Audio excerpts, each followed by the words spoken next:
Hello and welcome to When They Popped. I'm Kelsey. And I'm Mary.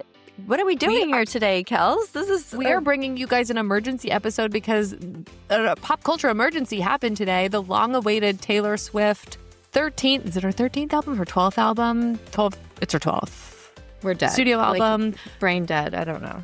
Produced with Max Martin and Shellback. I mean, we've been waiting for this collaboration for months. I feel like she just announced it though, but we've been waiting on bated breath and it's finally here. So what we're doing is an emergency mini episode where we are going to do a track by track real-time reaction because I don't even remember the last time we got a Max Martin song. The Weekend, maybe? I don't know. Yeah, like you said, we have been so blessed from Taylor. She gives us so many new songs and albums of music, but it's been a long time coming. It's been a long time coming since we've got her and Max working together. So we thought that made it fit nicely into our Y2K genre because we're celebrating the return of Max Martin.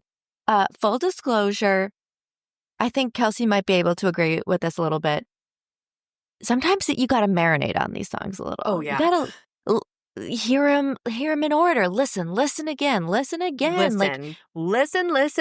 Yes. I'll tell you, Folklore is my favorite Taylor Swift album, and I hated it for a year. And then I listened to it one day with the right ears, and I was like, clicks. Oh my God, this is her best album. So my first 10 minutes of every call today were people being like, so thoughts? And they're like, I need one more listen. And I don't think that's a bad thing. I mean, the fact that people are willing to give a song a second chance because they know they're going to be obsessed with it. My group chat was like, guys, I don't know. I really like it, but I don't know. And now within three hours later, everyone's like, I'm fully obsessed. I'm fully on board. Right. So sometimes opinions change. I may not love one song on this take, and then by next week, we'll love it. Right. So, and we'll be like, what was I thinking? Right. So just remember that we have not fully marinated. And I like to do a lot of research into some of the lyrics and the references, and I just didn't have as much time as I would have wanted to because this is a release day episode. So we're coming at you fast. Should we come? I just do want to start off this episode with one thing before we dive into the first track. Go for it.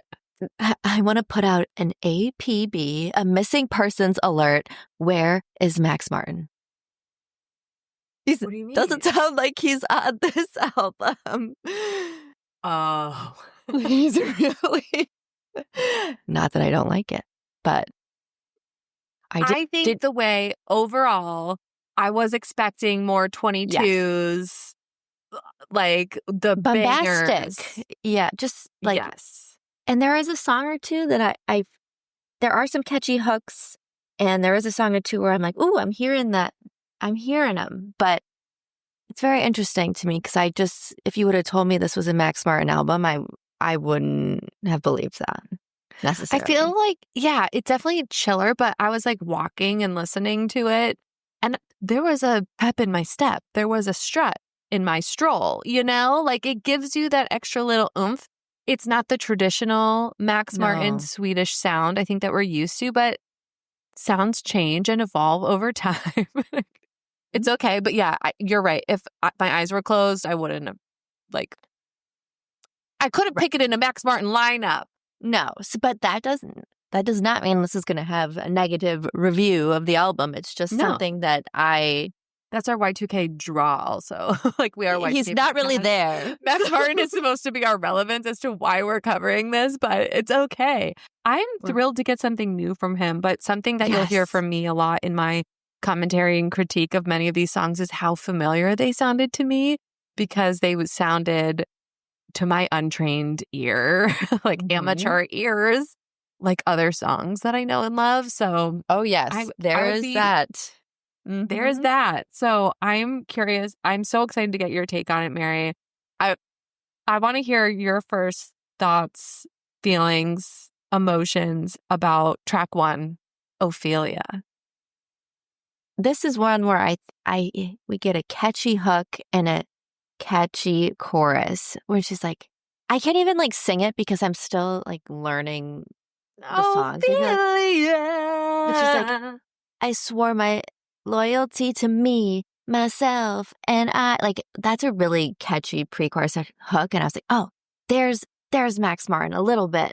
But I loved the song. This is just an example of how like intelligent Taylor Swift is, like making all these comparisons to Hamlet and her relationship with Travis Kelsey and how he saved her from becoming Ophelia. You know, the lyrics just describe like previous relationships of a cold bed full of scorpions and lingering in purgatory.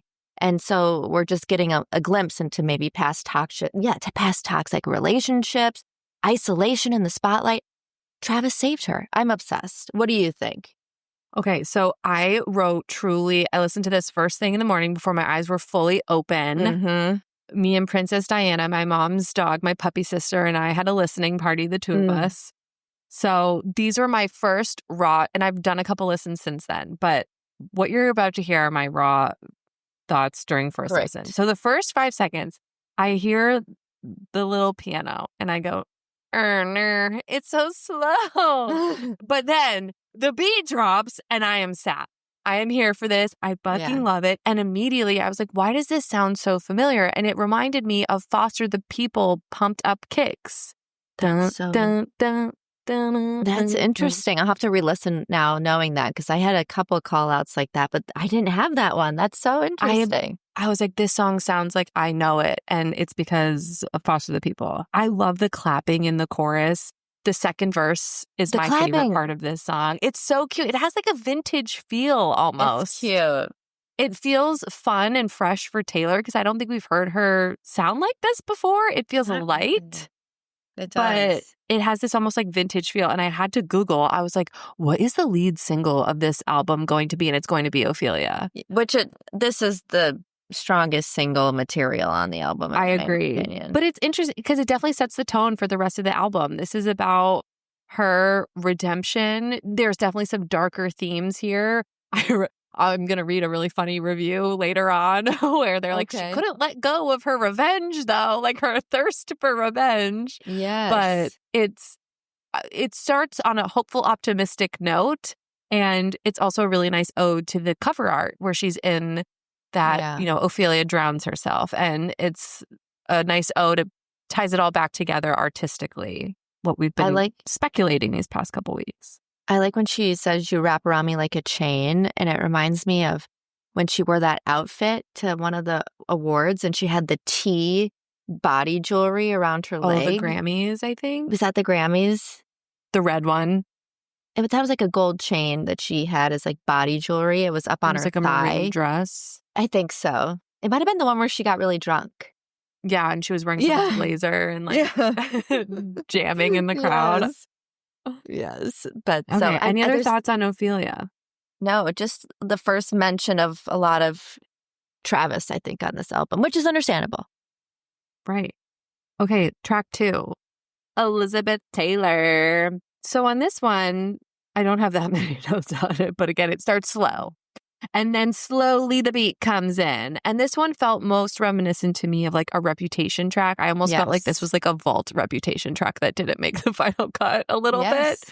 Elizabeth Taylor, we know she has she's made references to her before, but didn't do this Taylor. Like she sees herself in a lot of Elizabeth Taylor's experience.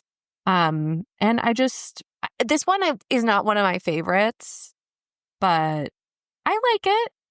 This one It'll grow on me. This one really grew on me. Tell me about it. Definitely, I hear Max Martin on this song. I hear Reputation on this song.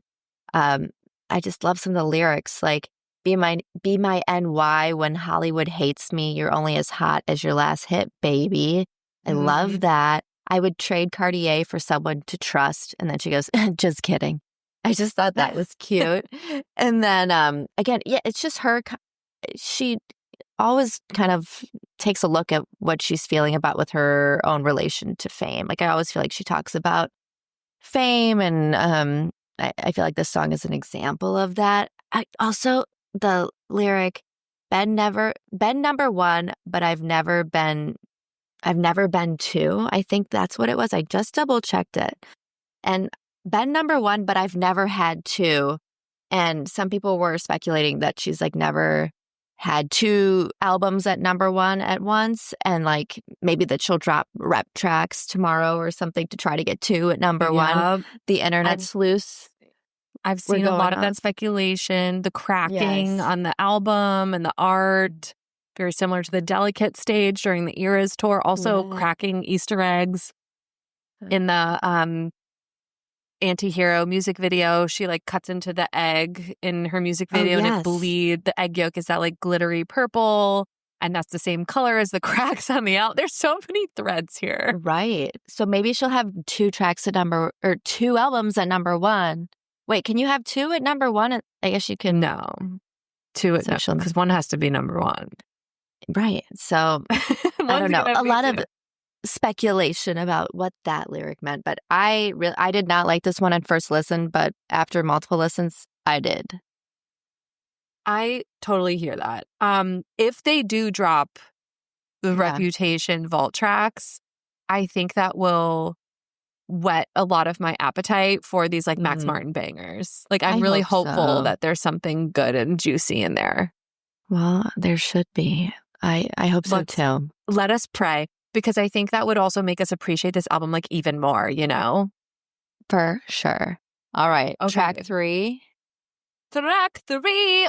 One of my favorites, Opalite. Ooh.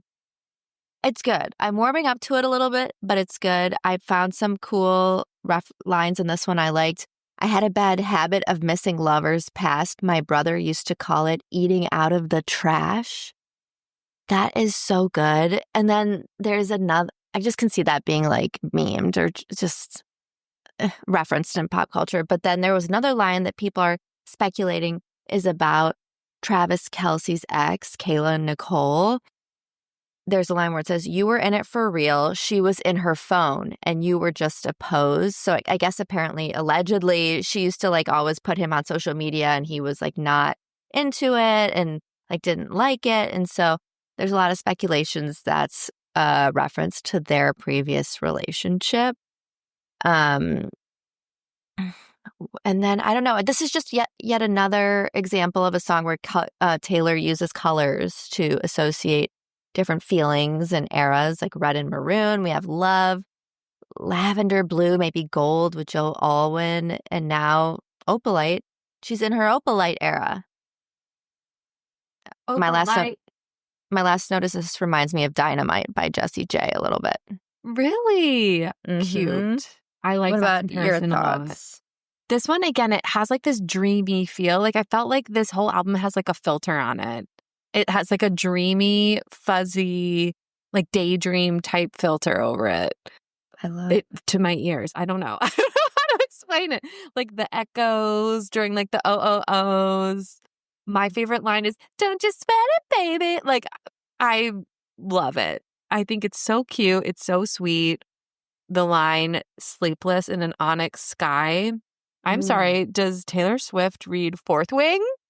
If she doesn't read Fourth Wing, I would be shocked. Zayden mentioned, hello? Does anyone else on here read smut? Like, as soon as I heard the word onyx, I was like, Onyx Storm. Oh my God, Taylor reads smut.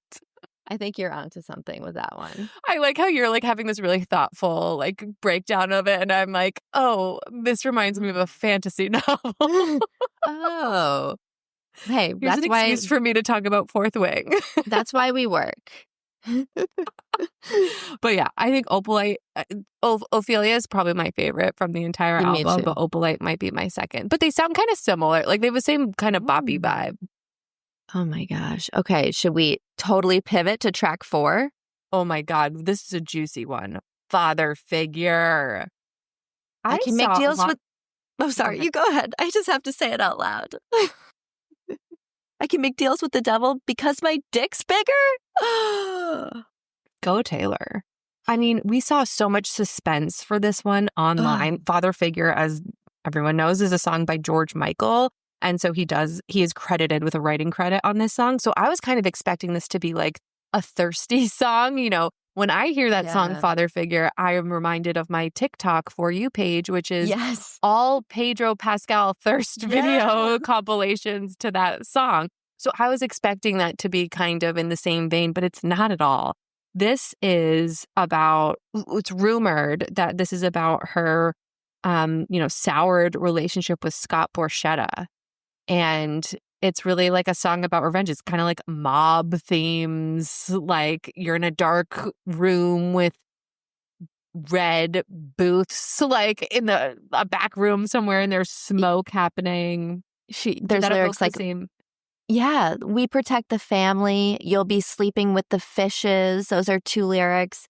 Also, all I ask is for your loyalty. That's a huge thing, in the mafia, Yes. omerta. Very like Godfather coded. Yes. I think she talks about whiskey. She mentions her whiskey multiple times in this liquor, album. Yeah, brown liquor, yeah. Yes. I have to say, though, like the first time I listened to this song, there's some background vocals that remind me of the Real Housewives of Salt Lake City transition music. Oh. Like when it's like, it's like, I just started watching Salt Lake City, so I actually know exactly what you're talking about. Like, listen again to this song and tell me you don't. Like, is Bravo credited? Because I think sounds like they should be. But there was one lyric that I thought was so incredibly written. I pay the check before it kisses the mahogany grain. I love that visual too. I feel like a lot of this album is her just like embracing her badass status. Like she dresses pretty humble. Like I would say until the last year, it was kind of hard to find Taylor in like a designer like she wouldn't be like totally souped up. It was like a quiet luxury, if you will. Like we knew her clothes were expensive, but she wasn't like dripping in diamonds. And like she goes to the Super Bowl and she's wearing like all this Louis Vuitton suddenly and like these more visible brands. And I feel like that her embracing her wealth, her billionaire status is sort of a theme in this. And that's part of her like coming into her own power as this, I don't even know what to call her, because to call her like a mogul like doesn't seem like a word big enough for what she's done. She's her own planet. Yeah. I do think this song probably was going to have the most shock value line in the album. You think so? Because we haven't gotten to Well, there's one yet. other. Well, those are more double entendres, but I mean, I think it's meant to be. I mean, this is just saying that your dick is bigger than the devil's. The wood one means 2 different things, but she is clearly gives no fucks, and we love it.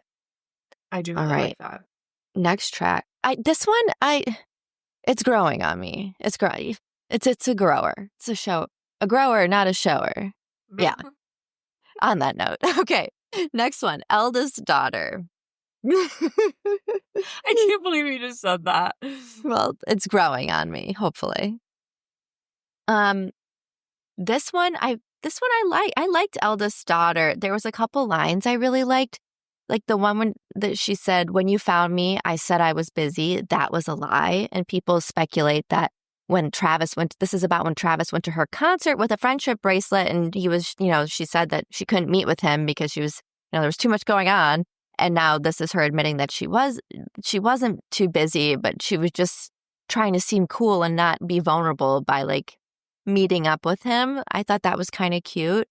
And then there's a line in there that says, "I'm not a bad bitch and this isn't savage." And it's like she interpolated herself from White Horse, where it's like, "I'm not a princess. This ain't a fairy tale." It's like the same kind of play, but different, grown up. I love it. I didn't put that together until right before you said it. I was like, wait a second. This sounds like a Taylor Swift song. Quoting her, using herself, honestly, amazing. Self-referential, iconic. What do you feel about this one? So I'm going to be honest. I had a hard time with this one on first listen. The lyrics are just so earnest. Like I always have a hard time with that. Like I just like pithier, like snarky songs, I guess. I don't know. I get it. It's, she addresses some of the social media toxicity. A line that I was very moved by is when she says, "I have been afflicted by a terminal uniqueness," because she is, like we were just saying, she is her own planet. Like no one can relate to Taylor Swift because of her success. and don't you dare DM us and be like, there have been more famous people before, but not in this day and age. No. Not when we all have phones and cameras attached to our bodies and she's being like hunted like a forest animal, you know? Right. Like, I thought that line was just so, it evoked a vision of loneliness that I thought was very poignant. So I really appreciated that line. But then, like, yeah, it's just so earnest, but she's leaning into the cheese. And this song also has grown on me. So at first I listened to it, I was like, I don't know if I like this one, but every single song on this album, I like now. Well, do you want to know what my least favorite one is? Is it Ruin the Friendship? Yes. Really? It's my, it's just so my least favorite one thus far. I know this is, but it mentions 50 Cent. I have a note, 50 Cent shout out. I think doing my research, it implies this song is maybe about Jeff Lang, her friend from high school. He's also the subject of Forever Winter. And there's the lyrics like, when I left school, I lost track of you. Abigail called me with the bad news. Goodbye, and we'll never know why. It was not an invitation, but I flew home anyway with so much left to say. It was not convenient, no, but I whispered at the grave, should have kissed you anyway. I know. It's so sad. When I was like writing in my stream of consciousness thoughts, I was like, oh God, it's a high school reference again. Like, I feel like we're too old to be talking about like we're still in high school. But I enjoyed again, it felt like a daydreamy filter was on this song. Like, her voice sounds so pretty. It's just like breathy, and immediately I was like, oh, I love this. And it did evoke a nostalgic vibe when she's describing driving in your brother's Jeep underneath the gray bypass with the graffiti. Like, I love that kind of illustrative language from Taylor Swift. She does it so well, and that's why people love Folklore and Evermore. But so we got a little bit of that in this song. But I was like, high school. And then I was like, wait a second. It was goodbye? Like, oh my God. Like, she whispered at the grave? Like, this is a tragedy. But it has more of an upbeat feel to it with these like terribly somber, sad memories. So true. So true. So I like that. I like that tension there. But I hear you. It's not your fave. I get it's sad. I was like, holy shit. Like, I was like, oh my God. I out loud said, oh my God. Diana and I were like, oh my God. Diana can't take that. That's too much for her. No, she's too little. She's too little. Too princessy to deal with those feelings. But can we talk about, talking about feelings, can we talk about actually romantic? Yeah, this one was wild. Do you want to take the lead on this one? Okay, so you guys know I'm a huge Charli XCX fan. So there's a lot of lore going around the internet around this. I would say this is one of the bigger headlines coming out of the release today about how this song is about Charli XCX and a play on Charli's song Sympathy is a Knife, which a lot of people speculated to be about Taylor Swift.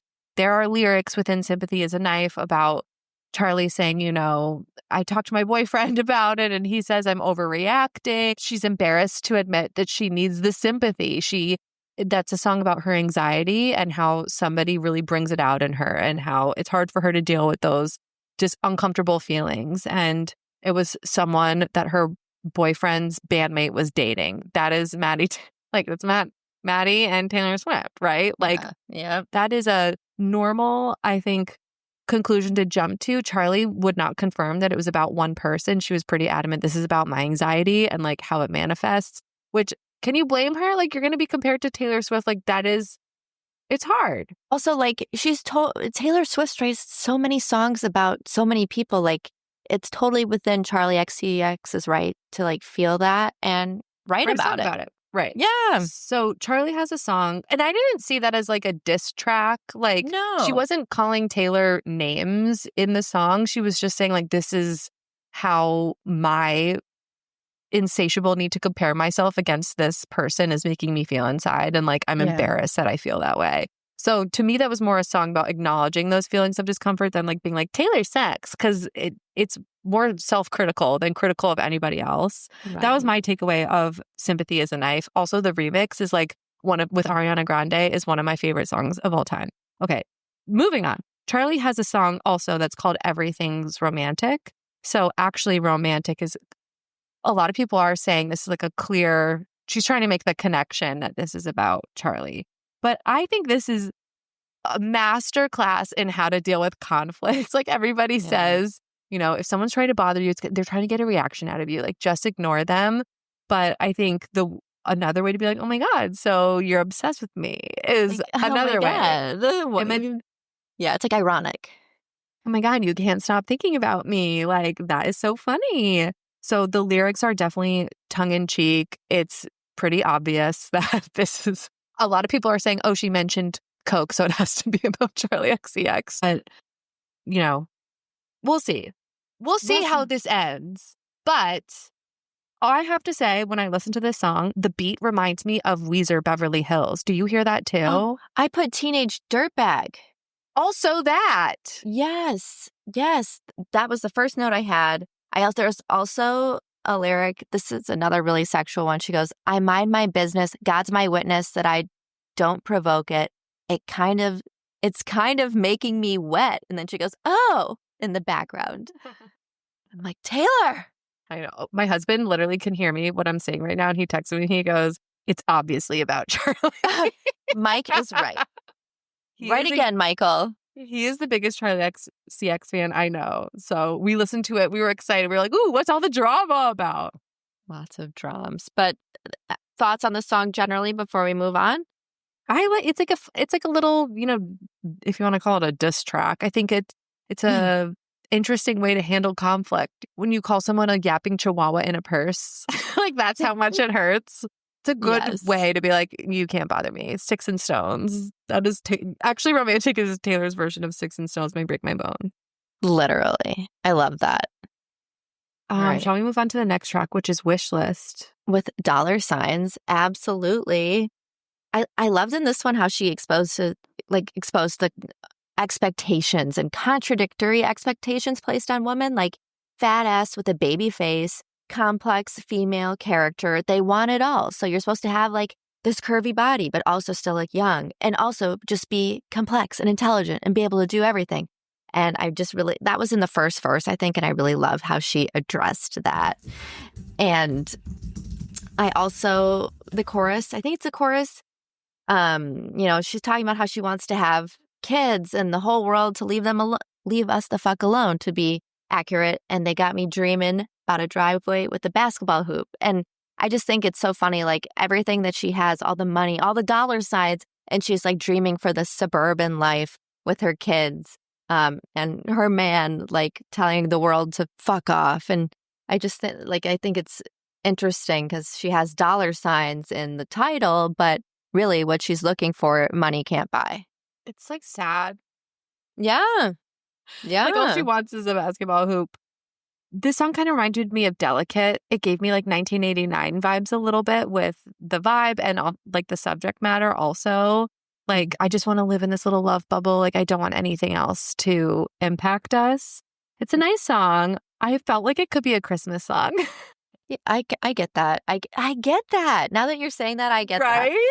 Mm-hmm. Like, add a little sleigh bell in the background and we have ourselves a Christmas banger. So I liked it. It's cute. It's really cute. It's cute. It is cute. But I'm also like, you have all the rich. You are rich and you have all those things. So like, but she's like, I don't want that. Yeah, she has it all. She literally has it all now. So there you go. Okay, I'm really excited to talk about the next one, Mary. Which I'll is let you Wood. take go. You can start. Here again are my off the cuff thoughts. Is this a Jackson 5 song? Superstitious? Yeah, me too. This sounds like a wedding song. Not like a wedding song that people dance to for their first wedding, but a wedding song that the band would cover for their reception. Yeah. Those are my like stream of consciousness thoughts. The lyrics. What's happening here? Do we need to say his love was the key to opening my thighs? Curse is broken by your magic wand. It is Girl, I don't need Girl, I don't need to catch a bouquet to know a hard rock's on the way. And I love how she pronounced a hard rock. Like the K was like extra enunciated. Yeah, I gotta say, like, I think this song is a freaking bop. Like, it sounds timeless to me. Again, it has like an old-timey feel to it. Yeah, it's all about like, she used to put all this stock in rituals, like pulling daisies, avoiding cracks, there goes a black cat. And now she's like, I don't need to knock on wood. Like, it's all good now. And she literally gives a very descriptive shout out to Travis when she says, new heights of manhood. So referencing his podcast and also his manhood. Really not leaving much to the imagination here. Man, it made me think of that song. You better knock on wood. You know that song? No, I don't. It's an old one. But it just seemed to be this like amalgamation of all of these like old songs that people sing at weddings to me, but in a fresh, fun way. Like I really enjoy listening to it. It was really cute. I enjoyed it too. Oh, how about the next one, Mary? Canceled. Canceled! Exclamation point. Oh my God. So I remember all the speculation. People like, she's going to be freaking ripping Blake. This is Blake's diss track. And like one of the lyrics that stuck out to me right away, it's like, good things I like my friends canceled, which makes me feel like her and Blake are like, okay. I don't know. That just speaks to me that like this song tells me the opposite of like what the speculation was going to the song. Obviously, we're just speculating, but like, this does not seem like a Blake diss track at all. And she literally like is thanking her friends that stood by her when she went through her Kim and Kanye debacle and had to go off the grid for like a year before Reputation. She's like thanking her friends and like, she's like, you really know who your friends are. And this is definitely Reputation coded in my opinion. And like just out like on her revenge, looking for her revenge. I don't know. She mentions whiskey again. She says, here's a lyric, but if you can't be good, then just be better at it. Everybody's got bodies in the attic or took somebody's man. We'll take you by the hand and soon you'll learn the art of never getting caught. Now that doesn't rhyme when I say it, but it makes sense when she sings it. Everything makes more sense when she says it. Yes.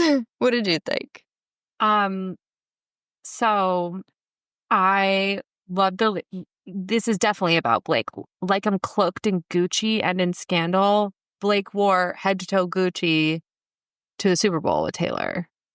Like, right. This has to be about her. This is like standing up for Blake, though, almost. Absolutely. Yeah. It was Kelly Williams on Laguna Beach. She goes, either this is about Blake Lively or Brittany Mahomes. Well, there is a picture of like Brittany and Travis and Taylor hugging, and Travis is wearing that ugly Gucci hat, bucket hat. It was at the U.S. Open, right? Yes. I saw that being floated about this too, but I think it fits Blake more.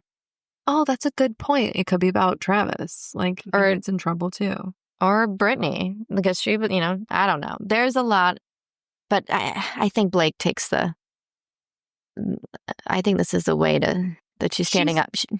Yeah, she's too smart to release this. If she wasn't okay with that narrative being out there, she wouldn't have released this song.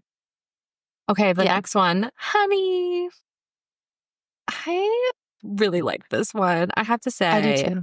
I love a Taylor Swift. Like, I love her little, what did we decide to call them? Audibles? Ad-libs? No, ad-libs, yes. I just think they're so pretty. I think your voice sounds really pretty on this. And it is like a funny juxtaposition of when people call us honey in a condescending way versus a sweet way. Like, it's so true, queen. Right. Like, I completely agree. This is like a little hidden gem. Super simple, very underproduced, very unlike Max Martin. But like the chorus or whatever it is, it says, when anyone calls me sweetheart, it was passive aggressive at the bar. And the bitch was telling me to back off because her man had looked at me wrong. If anyone called me honey, it was standing in the bathroom. White teeth, they were saying that skirt don't fit me, and I cried the whole way home. So she's talking about how she gets all those like, oh, sweetheart, or oh, honey, like yikes. But I feel like these are nicknames. I feel like I've heard Travis call her or refer to her that way. And I feel like he's like redefining that language with her. And I thought it was really sweet. I think it's sweet too. I thought that this felt like some, like, kind of like if this was like a 1989 meets Reputation vibe. I don't know. I kind of felt like it was Max Martin-y in that like lo-fi way. Do you think anybody actually ever told Taylor Swift to back off at a bar though?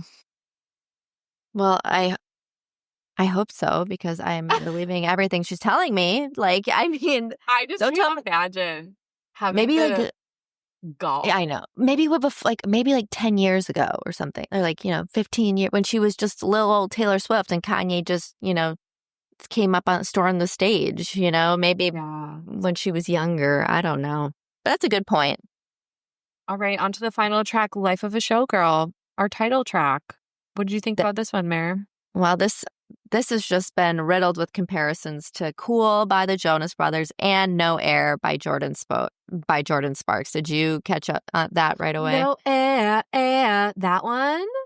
Yeah. I guess I kind of get that. Yeah, like the clapping. No, it's like when she's like, so how do you expect me to live alone with just me? That's like the same chord progression for this song. Charlie Puth taught me that there are only so many chord progressions that can be used. So of course there's going to be repeats, but I've seen that get a lot of traction on TikTok, both of those songs as comparisons. Well, I think it's fair. It's cute. Yeah, it ties the album up in a bow. I'm shocked that she did a feature on this album. That's pretty exciting. Yeah, it was like, Sabrina, what are you doing here? She didn't need her, but I think it was symbolic, and the way the song ended literally gave me chills. Yeah. It's like a clip from the Eras tour, and they're like, good night, everybody, love you, Tay. And it's like everybody cheering, and it ends the Showgirl album with a applause and a She did say this is a behind the curtain look at her life during that time. It was really cool. This song talks about there's so much to pick apart from this song, the Showgirl story, Kitty, they tell a story about, and again, Taylor looking at her relationship with fame and trade-offs behind her public persona. I feel like I'd spend an hour talking about the story in this song, but it was one of my least favorites. Yeah. I don't see myself looking it out, but just wait. Next year, I might be playing this thing on repeat. So stand by. I love it. There's one review from Washington Post that I thought did a really nice job summarizing this album. And it's from the Washington Post by music critic Chris Richards. He said, "The Life of a Showgirl is a satisfying pop album blessed with the hygienic, aerodynamic production qualities required to squeeze a superstar's mixed emotions into legible frames. Here's the plan. You're an apex superstar tasked with one-upping the most lucrative pop tour our planet has ever seen, so you travel to Sweden to build a sunshine bomb with god-level hitmaker Max Martin, BYO photons, and fructose. Foolproof, right? Instead, Taylor Swift has returned from the feel-good factory with an album about feeling blah, feeling bitter, feeling nostalgic, feeling vindictive, feeling love, feeling performatively horny, but ultimately still feeling things out. It's hard to know exactly where we're supposed to stand with this music, and the uncertainty feels as refreshing as the taut, new wavy architecture of these 12 quick songs." I thought that was a sweet way to describe it. Yeah, I really enjoyed it, and I'm really excited to just put it in a crock pot and marinate with it for a while. I love that. We're going to go crock pot with this album, and we hope you guys do too. And if you're head nodding, let us know in the DMs at When They Popped Pod. If you don't agree with us or you're mad at us, don't tell us. You can just keep that to yourself. Yeah. But thanks for listening to this emergency, unedited, unfiltered, quick review from our girl, Taylor Swift, and our guy, Max Martin. And thanks for listening. Bye. Bye.